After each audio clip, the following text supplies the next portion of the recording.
এটি বুদ্ধিজীবী নামের কলঙ্ক। কথা কইলে ইসলামের বিরুদ্ধে কথা কয়, কথা বললেই আল্লাহ নবীর বিরুদ্ধে কথা কয়, কথা বললেই ইসলামের নেতা কর্মীর বিরুদ্ধে কথা কয়, কথা বললেই আমার মসজিদ মাদ্রাসার বিরুদ্ধে কথা কয়। আমি বলেছি ঢাকা রাজধানীতে শীততাপ নিয়ন্ত্রিত কক্ষে বসে পুলিশ পাহারায় ইসলামের বিরোধিতা করা সহজ, পাল্ল কোম্পানি গুঞ্জার জমিন এসে বলো পিঠের চামড়া নিয়ে ঢাকা যাওয়া যাবে না।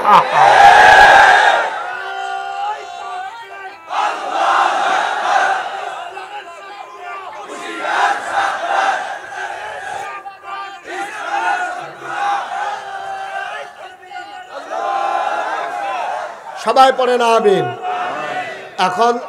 এখন নমরুদ সবাইরে ডাকাইয়া বলতেছে ইব্রাহিমের সাথে যে আমি বারবার মাইর খাইতে আছি, সবাই সেজদা দিল, হে দিল না, হে আইয়া কয় আমি মরামনি, এই সবার সামনে আমার এমন একটা বেইজ্জতি করন, তোমরা রে টাকা দিয়ে আর খেলাপ কি বুদ্ধি দাও।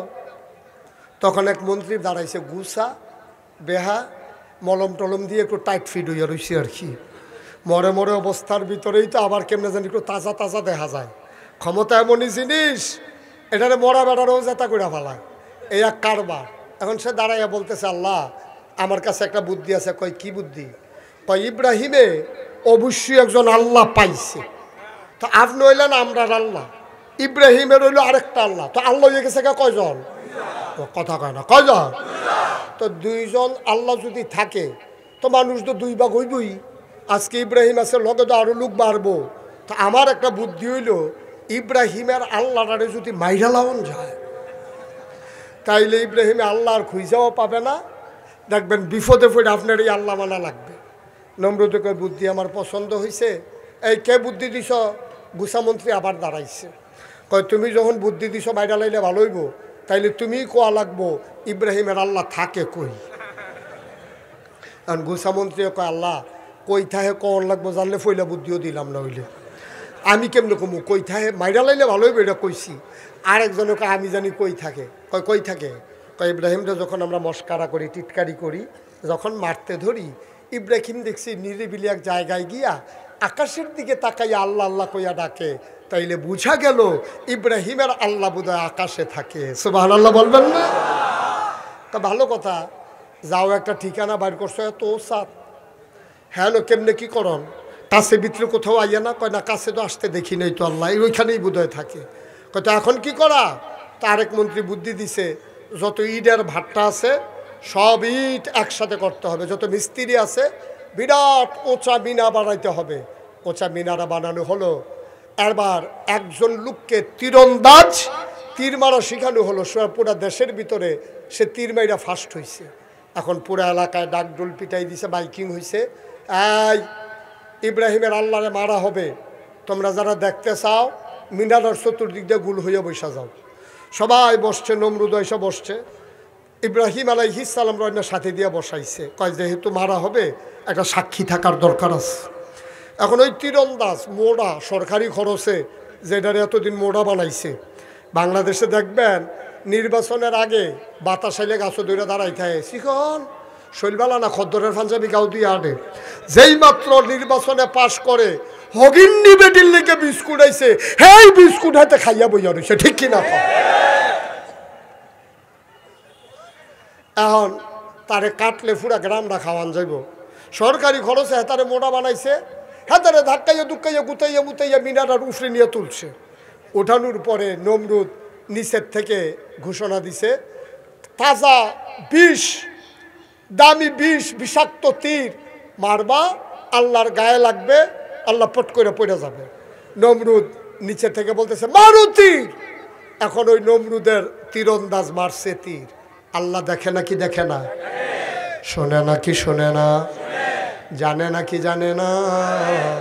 আল্লাহ ডাক দেয়া কয় জিবরাইল তুমি কই? ও জিবরাইল, জিবরাইল রে, তোরা বলছিলি মানুষ বানাবেন না, আমি শখ করে মানুষ বানালাম। আমারে তো আল্লাহ মানেই না, নিজে খোদাই দাবি করে, আবার আমি আল্লাহরে মারতে চাই। তীর মেরে দিয়েছে আমারে মানার জন্যে। ধরো ধরো ধরো তীর ধরো, তাজা রক্ত তীরের মাথায় লাগাই দাও। ওরা যখন আমার সাথে খেলতে চায় তীরের মাথায় রক্ত লাগাইয়া নমরুদের সামনে তীর পাঠাই দাও, খেলতে যখন চায় খেলা জমে যায়। ওই খেলা হবের মতো আর কি, উনি আবার মনে রয়েছে।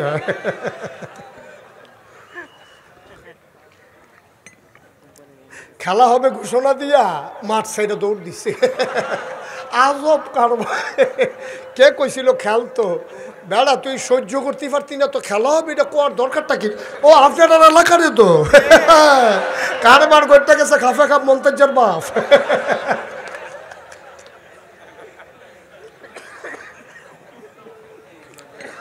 হ্যাঁ, আবার এই কথা মনে আছে তো নাকি? এখন এই জিব্রাইল তীর ধরছে, ধইরা তাজা রক্ত তীরের মাথায় লাগাইয়া তীর ফেরত দিছে, আইসা পড়ছে নমরুদের সামনে। নমরুদ তীর ধইরা, আরে আমি তো মনে করছিলাম আল্লাহ নাই, আল্লাহ ছিল, এই সামান্য একটু আগে মারা গেছে। আমি তো মনে করছিলাম একবার নাই, ছিল ছিল, এই যে মারা গেছে। নমরুদ, ইব্রাহিম কই? ইব্রাহিম কই? আমি তো এখানেই আছি। দেখলা তো তোমার সামনে সাক্ষী, এই যে ফোটা ফোটা রক্ত পড়তে আছে। আমার মনে হয় আল্লাহর এই দিক দিয়ে ঢুকিয়া ওই দিক দিয়া বাড়িয়া জাগাত বোধ হয় শেষ। এখন তো বুঝছো আল্লাহ নাই, এখন থেকে আমারই আল্লাহ মানবা। ইব্রাহিম আলাইহিস সালাম মাথাটা নিচু করে আস্তে করে ঘরে চলে গেছে, দরজা বন্ধ করে ঠান্ডা পানি দিয়ে উজু করিয়া সাজদা দিয়ে আল্লাহর লগে কথা কয়। সুবহানাল্লাহ বলবেন না? মাওলা ও রাব্বে কারীম, এমনি এই অসভ্যের সাথে আমি পারি না। তার র্যাব গোয়েন্দা, তার পুলিশ বিজিবি, তার দলীয় ক্যাডার, তার কত মামলা হামলা, এমনি আমরা ওদের সাথে কুলাইতে পারি না। আবার আজকে তীরের মাথায় রক্ত লাগাই দিছ, এখন আমি কি করব? সাধারণ মানুষকে বুঝাইলে তো আর বুঝতে চাইবে না। ইব্রাহিম কান্দে। আল্লাহ ডাক দিয়া কয়, ইব্রাহিম তোমার কাজ তুমি করো, আমার কাজ আমি দেখতে আসি। এখন আর ইব্রাহিম শুধু দিনে না, দিনে রাতে সকালে বিকালে সব জায়গায় শুধু আল্লাহর কথা কয়। এখন দলে দলে মুসলমানের সংখ্যা কমতেছে না বাড়তেছে? ইসলাম জিন্দা হুতা হয়, হার কারবালা কি বাত। প্রতিটি কারবালার পরে ইসলাম মরে যায় না, ইসলাম আরো সতেজ হয়ে ওঠে। ঠিক কিনা বলো? তোমরা মনে করছো আমাদের দেশে একটা গাছ আছে, এই গাছটা খুব শক্ত, এটা মরে না, এটা আমাদের দেশে কয় কামাইল্লা গাছ। আপনাদের দিকে কাফিলা গাছ কয় না? হ্যাঁ, বুঝি নাই। বাদি গাছ, ওই যে বেড়া টেড়া দেওয়ার সময় যে খুঁটি দেয়, এটা কি কয়? বাদি গাছ। শীতকালে আসলে দেখবেন একটা পাতাও নাই। ঠিক কিনা কন? এখন ছোটো ছেলে তো বুঝে নাই, গাছে যখন পাতা নাই, ছোটো ছেলে মনে করছে গাছ মরে গেছে।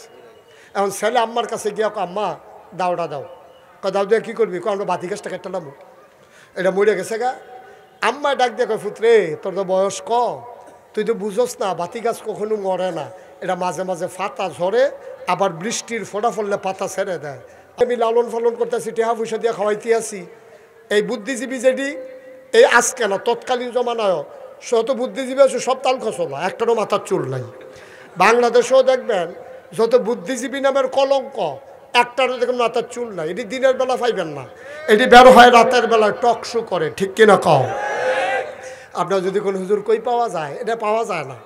এগুলো থাকে আড়ালে আবডালে। দেখবেন এই রাইতের 2:30 3টার সময় টক শো শুরু করে, একটারও মাথার চুল নাই। আমি অনেক গবেষণা করলাম যে বুদ্ধিজীবী হইলে মাথায় চুল থাকতে সমস্যা কি? বুদ্ধির লোকের চুলের তো শত্রুতা কি রে?